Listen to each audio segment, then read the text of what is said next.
Coucou tout le monde. Alors aujourd'hui je reviens dans cette petite vidéo qui sera une vidéo donc tuto parce que on m'a déjà demandé comment on utilisait des moules en siligum. Donc alors tout d'abord je vais vous présenter et vous expliquer un petit peu ce qu'est un moule siligum parce qu'il y a plusieurs différences de moules.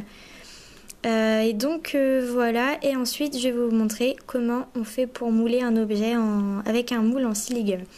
Donc alors tout d'abord je vais vous montrer quelques moules à moi. Donc je n'ai pas tous ici mais enfin j'ai plusieurs moules quoi. J'ai principalement donc alors ce que je vais mouler tout à l'heure ce sera une petite base de cupcake. Voilà, donc que j'ai utilisé sur ce cupcake. Je sais pas si vous voyez bien. Donc voilà. Donc du coup comme vous voyez c'est celui-là que j'ai utilisé. Autrement vous voyez enfin il y a plein de formes. Il y a le monsieur madame pain d'épices, les BN. Enfin voilà, et c'est flexible en fait. Donc alors c'est de la pâte qu'on peut acheter à Pickwick par exemple ou dans les magasins de loisirs créatifs. Donc ça se présente sous deux formes de pot, donc il y a un pot blanc et un pot bleu.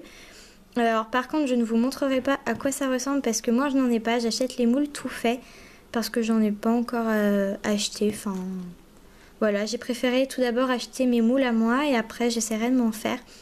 Donc, autrement il y a d'autres astuces, on peut en faire aussi avec du silicone donc pour les joints des salles de bain ou avec de la maïzena.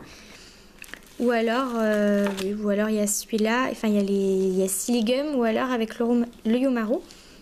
Donc voilà, donc je vais vous présenter un des moules. Donc du coup comme j'ai dit c'est celui la base de cupcake qui va former ceci. Donc voilà, donc alors pour cela vous aurez besoin d'une couleur de pâte. Donc moi pour ma part ce sera le Fimo Effect Rose numéro 205. Vous aurez également besoin donc d'un couteau sans dents ou alors d'un cutter, scalpel, tout ce que vous voulez.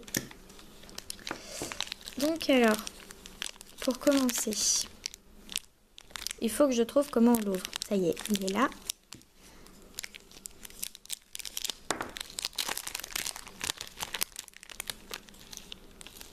Alors moi ma pâte commence un petit peu à être dure. Donc alors vous allez commencer par faire une boule avec. Et il va falloir bien ramollir la pâte parce que moi elle est dure. Ça fait un moment que j'ai pas utilisé cette couleur. Hop.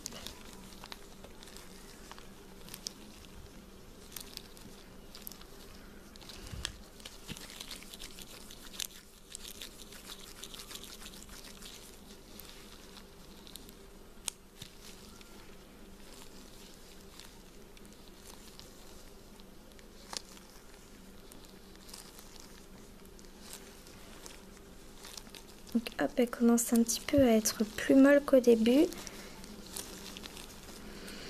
Donc je dis ça, avoir une pâte assez molle dans un moule, c'est mieux parce que les effets à l'intérieur, ils vont mieux adhérer. Comme ici, on voit les stries. Avec une pâte molle, ça va mieux adhérer. Et puis ce sera plus facile aussi à démouler qu'avec une pâte toute dure, on n'aura pas l'effet des stries dessus. Donc notre moule, il aurait servi à rien. On aurait pu faire la même chose avec un cure-dent et puis en faisant la base de cupcake sans moule. Donc alors voilà, donc j'ai ma boule. Donc alors, avec votre moule, vous allez la placer à l'intérieur. Donc ça dépasse, c'est normal.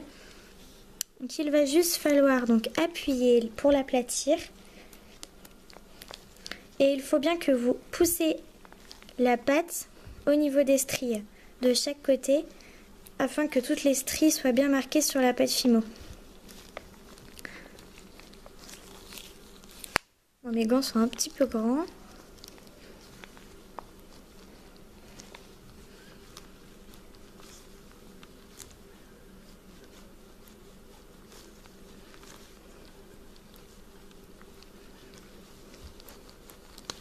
Hop. Donc voilà, donc c'est quand même relativement rapide. Enfin surtout pour ce moule là. Mais après c'est le même principe pour tous les moules. Bon après tous les moules ne s'utilisent pas de la même façon. Mais c'est le même principe quoi, pratiquement. Donc alors voilà, donc voilà ce que ça donne. Donc vous voyez bien, déjà ici la Fimo n'est pas tout à fait bien mis au niveau des stries, mais c'est parce que j'ai rebougé la Fimo. Hop. Donc voilà. Donc alors ensuite, après ça, donc petite astuce, donc c'est quelque chose que moi je fais mais tout le monde ne fait pas. Je conseille, ah oui, moi ici il est cassé à force d'être utilisé. Donc je conseille de mettre 5 minutes au congélateur afin de faciliter le démoulage. Donc du coup moi je vais mettre ça pendant 5 minutes au congélateur et on se retrouve tout à l'heure. A tout de suite.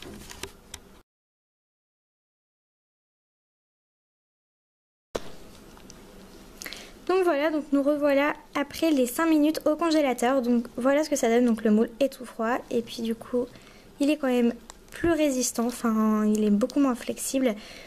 Et donc du coup, donc là il va falloir forcer un petit peu sur le moule pour pouvoir faire sortir la base à cupcake. Ensuite, une fois qu'elle est sortie du moule, donc du coup il faut lui redonner un petit peu sa forme ronde au-dessus, bien aplatir comme ceci. Et donc voilà donc ce que ça vous donne. Oulala, j'ai bugué.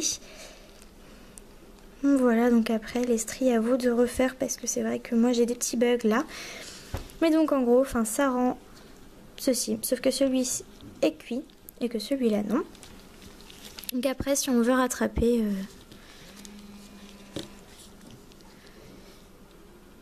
on peut aplatir comme ceci.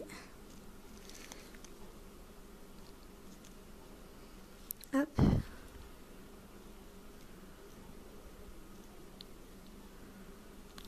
Voilà. Ici, couper le surplus.